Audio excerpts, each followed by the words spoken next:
Assalamualaikum warahmatullahi wabarakatuh.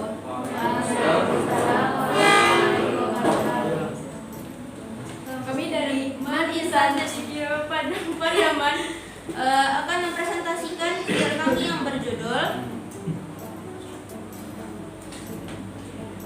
begitu ya, anggap ini forum nasional, jadi anggap audiens umum. ekstrak tumbuhan Adonis vernales dalam percepatan otot jantung.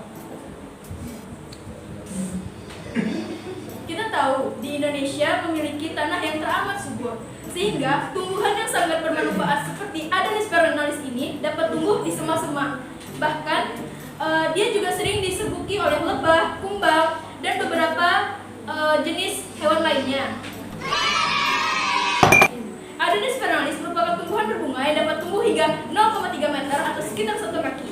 Bunganya hermafrodit dengan kandungan gizi pada Adonis vernales yaitu Cardiaglycosides, simarin, cardenolides, strobilurin, dan flavonoid.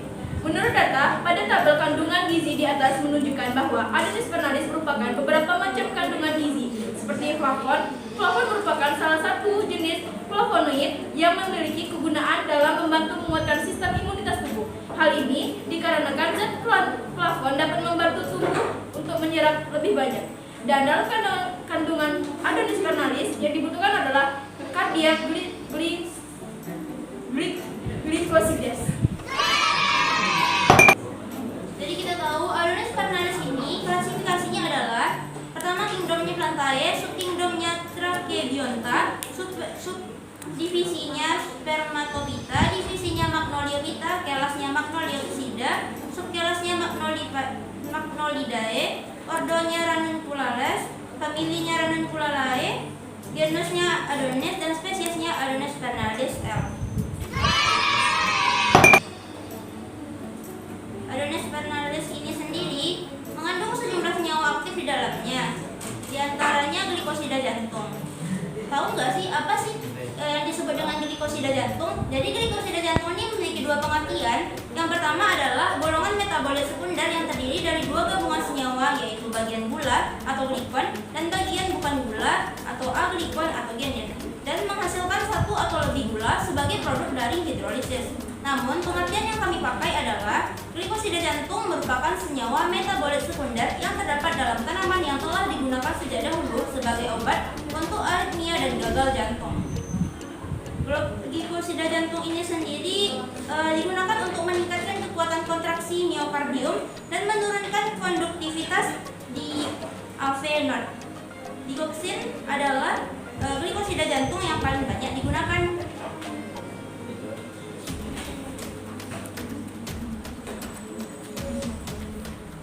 Jadi Adonis vernales ini mengandung sejumlah senyawa aktif di dalamnya, meliputi glikosida jantung, glikosida lain, dan flavonoid.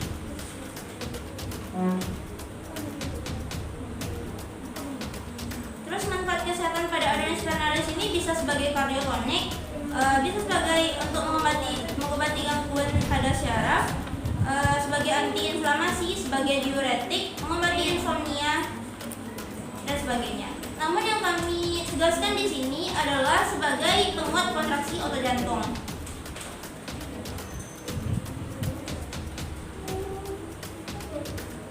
Dan efek samping pada Adonis vernales adalah yang pertama, mual dan muntah. Salah satu efek samping pada Adonis vernales yaitu dapat mengakibatkan muntah dan mual. Oleh karena itu, penggunaannya dibatasi dan hanya sesuai dengan anjuran dokter. Yang kedua adalah pada kehamilan dan menyusui. Adonis vernales mengandung zat beracun sehingga penggunaannya dibatasi dan harus disertai dengan resep dokter. Untuk itu, obat herbal tersebut tidak aman dikonsumsi oleh ibu hamil dan menyusui. Apabila dikonsumsi dalam dosis tinggi akan mengakibatkan mual dan muntah.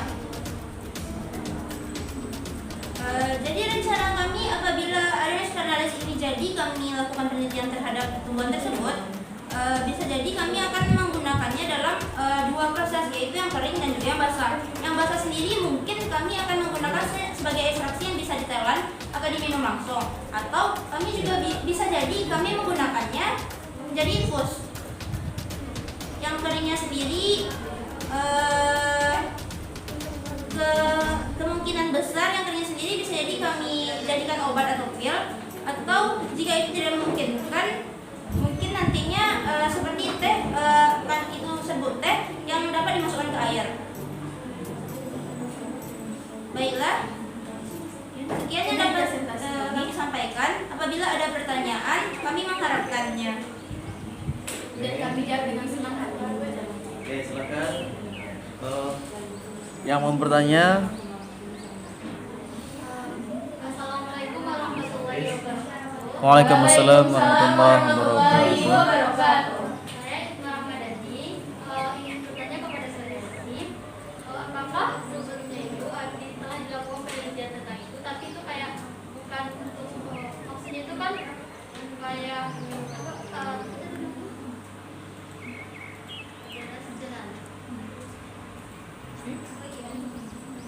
nama spesiesnya apa tadi? Adonis carnalis. Sebenarnya itu apakah kayak fungsi-fungsinya itu sebelumnya udah pernah diteliti itu atau pernah berhasil? Oke. Terima kasih, pertanyaannya sangat bagus dari saudari Irma. Menurut kami, memang Adonis carnalis ini telah dilakukan penelitian sebelumnya, termasuk penelitian yang ingin kami lakukan ini, tapi ya tidak dilanjutkan mungkin karena ada yang lebih efektif, tapi yang ini ditinggalkan. Terus ada atau tidaknya tentu ada. Yang pertama mungkin masih dalam hubungan mengenai jantung, itu masih lebih banyak. Kita bisa menemukannya di PDF-PDF yang beredar di Google. Jurnal ya, jurnal atau artikel ilmiah. Lanjut lagi, masih ada moderator lebih ini Dan terbuka. tentunya dengan kami mencoba penelitian ini, insya Allah akan berakhir dengan hasil yang dilihat akan nanti. Karena mudah-mudahan jika kami diperkenankan untuk menelitinya di salah satu rumah sakit yang terbesar di Sumatera Barat, kami akan mendapatkan hasil yang sempurna dan insya Allah akan kami bagikan hasilnya tersebut kepada warga Manisan Cendekia Padang Pariaman. Oke, pertanyaan kedua masih ada. Oke. Ya, silakan kepada saudari Cindy. Baiklah, terima kasih. Saya oleh program ini akan bertanya kepada saudari, apakah ada spesies lain dari Adonis carnalis yang juga bisa digunakan dalam mempercepat detak jantung ukuran, dan bagaimana jika Adonis carnalis ini pada penelitian itu dalam tanda kutip gagal, gimana depannya? Terima kasih untuk pertanyaan yang sangat bagus dari Cindy. Jadi genusnya Adonis, spesiesnya Adonis carnalis Linnaeus. Jadi si Adonis carnalis ini udah termasuk spesies yang emang digunakannya. Nggak ada spesies lain dari Adonis ini yang digunakan untuk itu, yang tadi itu belum ada ditemukan. Namun tumbuhan lain yang mungkin bisa untuk percepatan kontraksi jantung ada selain dari Adonis carnalis. Contohnya bunga itu ya, yang pernah dibilang dulu. Bukan, yang kayak yang pernah dibilang kayak trompet kala gitu, yang presentasi sebelumnya. Ya. Bukan. Kalau seandainya penelitian kami gagal untuk membuktikan Adonis carnalis ini efektif untuk menyembuhkan atau meningkatkan kontraksi otot jantung, maka kami tentu tidak akan menyerah di penelitian ini. Kami akan mencari tahu bagaimana sih cara lainnya agar penelitian kami bisa berhasil. Mungkin menggunakan tumbuhan lain lagi, atau tetap menggunakan tumbuhan tadi, tapi tidak ke jantung lagi arahnya. Mungkin saja kami menemukan sesuatu yang lebih bisa kanker atau apa. Amin. Karena untuk menyembuhkan suatu penyakit itu tidak hanya dari obat kimia saja, namun juga dari obat herbal yang bisa saling membantu. Tapi apakah mereka harus dipakai secara bersamaan? Tentunya tidak, karena mereka akan nanti akan terdapat kontraksi yang berlawanan arah. Lalu kepada Ayu. Assalamualaikum warahmatullahi wabarakatuh. Waalaikumsalam warahmatullahi wabarakatuh. Saya ingin bertanya, dalam pemanfaatan Adonis carnalis ini sebagai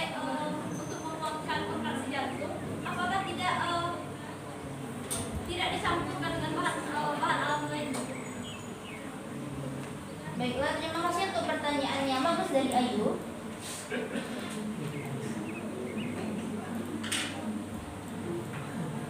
Kemungkinan besar kami tidak akan mencampurkan dengan tumbuhan lain karena pada dasarnya ilmu kami masih sebatas mengenai Adonis pernalis ini. Maka kami akan berusaha semaksimal mungkin untuk hanya menggunakan ekstrak dari Adonis pernalis yang mungkin nantinya bagian-bagian tubuhnya yang lain diambil misalnya atau batangnya atau mahkota bunganya atau bagian titik yang bunga di tempat benang sari atau petiknya itu. Oke, baiklah. Hanya itu yang dapat kami sampaikan. Mohon maaf apabila ada kekurangan dan apabila ada salah. Kami akhiri dengan Wabillahi taufiq wal hidayah. Wassalamualaikum warahmatullahi wabarakatuh. Waalaikumsalam warahmatullahi wabarakatuh. Ya, kelas untuk temannya.